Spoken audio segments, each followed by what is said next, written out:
Salut à tous et bienvenue sur Investiflow FR. Aujourd'hui, on va faire un voyage passionnant à travers 200 ans d'histoire de la bourse et de la finance. Attachez vos ceintures, car en 10 minutes, vous allez comprendre les événements qui ont façonné notre système financier actuel. Tout commence au début du 19e siècle. Imaginez un monde sans ordinateur, sans smartphone, où les transactions se faisaient à la criée dans des cafés. C'est là que tout a débuté. Les premières bourses modernes s'organisent, avec la Bourse de Paris qui s'installe au Palais Brongniart en 1826. Les agents de change, ancêtres de nos courtiers actuels, négocient des actions d'entreprise comme la Compagnie des Indes. Les années 1850 marquent une révolution avec l'arrivée du télégraphe. L'information circule plus vite, les marchés s'interconnectent. C'est la première mondialisation financière. Les chemins de fer, véritables stars de la bourse à l'époque, attirent les investisseurs comme le font aujourd'hui les entreprises tech. Mais attention, cette période n'est pas sans turbulence. Le krach de 1873, première crise financière mondiale,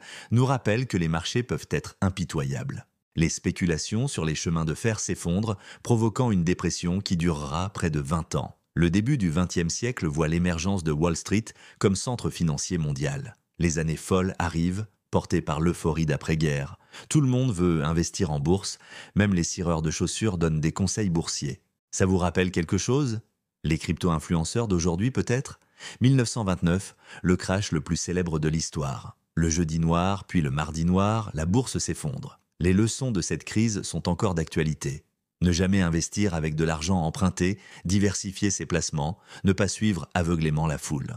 L'après-guerre marque un nouveau départ. Les accords de Bretton Woods en 1944 créent un nouveau système monétaire international. Le dollar devient la monnaie de référence, adossée à l'or. Les marchés se développent, mais de manière plus encadrée. Les années 70 voient l'abandon de l'étalon or et l'émergence des changes flottants. C'est aussi le début de l'informatisation des marchés. Fini les hurlements dans les corbeilles, place aux écrans et aux algorithmes. Les années 80-90, c'est la révolution financière. Déréglementation, nouveaux produits des financiers, mondialisation accélérée. Le krach de 1987, première crise de l'ère informatique, nous montre que la technologie peut amplifier les mouvements de panique.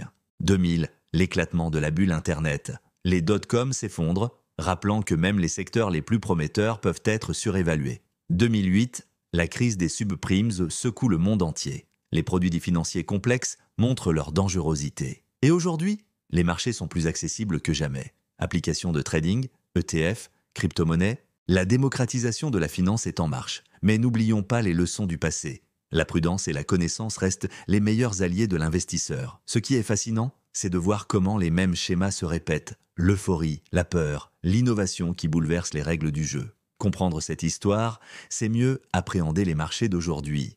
Voilà, en 10 minutes, nous avons traversé 200 ans d'histoire financière.